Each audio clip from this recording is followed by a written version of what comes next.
Hello everyone, I am Praveen Jangir और आज के इस वीडियो में बेटा हम पार्टनरशिप फर्म का जो रजिस्ट्रेशन होता है ना उसके बारे में कंप्लीट नॉलेज लेने वाले हैं। इस वीडियो में आप रजिस्ट्रेशन का मतलब भी समझ पाएंगे। इसी के साथ में यदि मान लीजिए कोई भी पार्टनरशिप फर्म है, अगर वो अपनी फर्म का रजिस्ट्रेशन नहीं करवाती है तो इससे उनको क्या नुकसान हो सकता है। इसी के साथ में हम रजिस्ट्रेशन कब करवा सकते हैं, रजिस्ट्रेशन की प्रोसीजर क्या है, ये सभी बातों के बारे में हम इस वीडियो में जानने वाले हैं। तो चलिए बेटा बिना किसी देरी के शुरू करते हैं। यदि हम पार्टनरशिप फर्म के रजिस्ट्रेशन के मीनिंग के बारे में बात करें, मतलब ये जो रजिस्ट्रेशन होता है एक्चुअल में क्या होता है, तो इसका मतलब ये होता है बेटा registration of partnership firm means entering firms name in the register of registrar of firms in the state. तो बेटा हर स्टेट में क्या है, रजिस्ट्रार ऑफ फर्म नाम से एक गवर्नमेंट ऑफिस होता है। उसके रजिस्टर में यदि आप अपने फर्म का नाम एंटर करवाते हो तो इसे ही हम बोलते हैं बेटा registration of partnership firm. To provide the proof of the existence of partnership firm, और ये जो रजिस्ट्रेशन जैसे ही हो जाता है ना पार्टनरशिप फर्म का, तो पार्टनरशिप फर्म के लिए ये एक प्रूफ हो जाता है कि वास्तव में कोई ना कोई पार्टनरशिप फर्म अपना बिजनेस कर रही है। यदि हम इसको और भी सिंपल शब्दों में कहें तो किसी भी स्टेट में कोई ना कोई रजिस्ट्रेशन करने वाली फर्म होती है, तो पार्टनरशिप जो फर्म है उसका रजिस्ट्रेशन करने वाली जो फर्म है उसको हम क्या बोलते हैं, रजिस्ट्रार ऑफ फर्म्स। इस रजिस्ट्रार ऑफ फर्म्स के रजिस्टर में किसी भी पार्टनरशिप फर्म का नाम एंटर करवाना रजिस्ट्रेशन ऑफ पार्टनरशिप फर्म कहलाता है।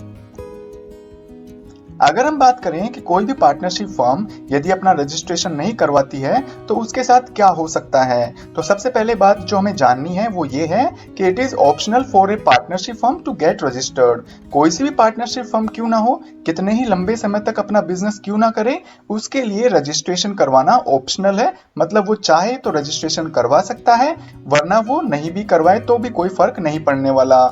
लेकिन यदि वो रजिस्ट्रेशन नहीं करवाती है तो उसे कुछ समस्याओं का सामना करना पड़ेगा, और उस समस्या का नाम है फाइलिंग ए केस। मतलब बिजनेस करने के दौरान मान लीजिए कोई ऊंच नीच हो गई, या फिर हिसाब में गड़बड़ी हो गई, या किसी ने आपके साथ बेईमानी कर ली, तो इन समस्याओं से निपटने के लिए आप किसी भी थर्ड पार्टी पर, दूसरे पार्टनर पर या किसी दूसरी फर्म पर केस फाइल नहीं कर सकते। मतलब उसके विरुद्ध कोर्ट में या पुलिस स्टेशन में किसी भी प्रकार का केस या कंप्लेंट दर्ज नहीं करवा सकते। चलिए इसको और भी गहराई से समझते हैं कि मान लीजिए कोई भी पार्टनरशिप फर्म है, उसने अपना रजिस्ट्रेशन नहीं करवाया, तो उसमें काम करने वाले जो पार्टनर है ना, वो दूसरे पार्टनर के विरुद्ध या किसी अपनी फर्म या दूसरी फर्म के विरुद्ध या कोई थर्ड पार्टी जिसके के साथ मिलकर या जिसके लिए वो बिजनेस कर रहे हैं उनके विरुद्ध कोई भी केस फाइल नहीं कर सकते। अगर हम बात करें फर्म की जिसमें रहकर वो अपना बिजनेस कर रहे हैं, तो इस तरह की जो पार्टनरशिप फर्म है वो किसी दूसरे पार्टनर के विरुद्ध या किसी थर्ड पार्टी के विरुद्ध किसी भी प्रकार का केस फाइल नहीं कर सकती। यदि मान लीजिए भविष्य में किसी भी प्रकार की बेईमानी इन पार्टनर्स के साथ में होती है तो ये अपने हाथ पर हाथ धरे ही बैठे रहेंगे, किसी दूसरे पर्सन के विरुद्ध या दूसरे पार्टनर के विरुद्ध कोई भी कानूनी कार्रवाई नहीं कर सकेंगे। यदि हम बात करें कि भाई जो फर्म है, जो पार्टनरशिप फर्म अपना बिजनेस कर रही है, तो वो अपना रजिस्ट्रेशन कब करवा सकती है, तो इसके लिए आपके पास में दो ऑप्शन है।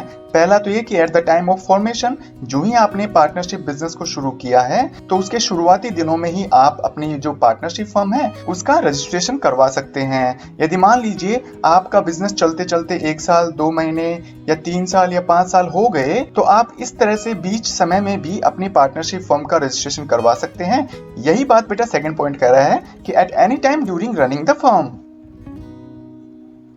ठीक इसी तरह से यदि हम बात करें रजिस्ट्रेशन के प्रोसीजर के बारे में कि भाई जो भी पार्टनरशिप फर्म है या जो पार्टनर्स हैं अपनी पार्टनरशिप फर्म का यदि रजिस्ट्रेशन करवाना चाहते हैं तो उन्हें कुछ प्रोसीजर का फॉलो करना पड़ता है। मतलब उन्हें इसके लिए कुछ ना कुछ काम करने पड़ते हैं। इन्हीं कामों को बेटा मैंने 3 कैटेगरी में डिवाइड किया है, point number first, second and third. तो सबसे पहले उन्हें एक एप्लीकेशन फॉर्म जो अपने रजिस्ट्रार ऑफिस है वहां पर सबमिट करवाना पड़ेगा, और उस एप्लीकेशन फॉर्म में बेटा ये 5 बातें बिल्कुल लिखी रहनी चाहिए, जिसमें फर्स्ट है फर्म्स नेम, फर्म का नाम लिखा रहना चाहिए। सेकंड है फर्म्स लोकेशन, जहां पर रहकर पार्टनर्स अपना बिजनेस कर रहे हैं तो उस लोकेशन का जो एड्रेस है वो भी उस एप्लीकेशन फॉर्म में लिखा हुआ होना चाहिए। इसी के साथ में यदि हम थर्ड पॉइंट की बात करें तो वो है बेटा date of joining firm by partners, और पार्टनर ने उस पार्टनरशिप फर्म में कब ज्वाइन किया था उस डेट का नाम भी वहां पे लिखा रहना चाहिए। इसी के साथ में फोर्थ पॉइंट कह रहा है कि name and address of partners, और जितने भी पार्टनर्स मिलकर उस पार्टनरशिप बिजनेस में रहते हुए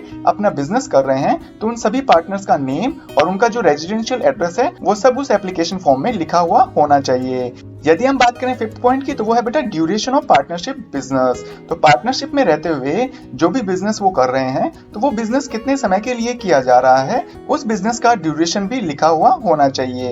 ये जब सभी बातें आप एप्लीकेशन फॉर्म में लिख देते हैं तो ये जो एप्लीकेशन फॉर्म है बाद में जाकर रजिस्ट्रार ऑफ जो फर्म्स है वहां पर एक रिक्वायर्ड फीस के साथ में डिपॉजिट कराना पड़ता है। इसी के साथ में यदि हम थर्ड पॉइंट को देखें तो ये कह रहा है the registrar of firms issue a certificate of registration after making entry of firms name in the register. तो बेटा जो रजिस्ट्रार ऑफ फर्म्स है ना, जिसमें कि कुछ ऑफिसर्स बैठे रहते हैं, वो क्या करते हैं बेटा, जो भी पार्टनरशिप फर्म है उसका जो रजिस्ट्रेशन का सर्टिफिकेट है वो इशू कर देते हैं। कब इशू करते हैं? जब वो पार्टनरशिप फर्म के नाम को उस रजिस्टर में एंटर कर देते हैं। तो उम्मीद है बेटा आपको ये पता चल गया होगा कि जो पार्टनरशिप फर्म है उसका रजिस्ट्रेशन कैसे किया जाता है। अगर रजिस्ट्रेशन नहीं करवाओगे तो किन समस्याओं का सामना करना पड़ सकता है, आप रजिस्ट्रेशन कब करवा सकते हैं, तो इन सभी बातों का आपको अच्छी तरह से नॉलेज मिल गया होगा।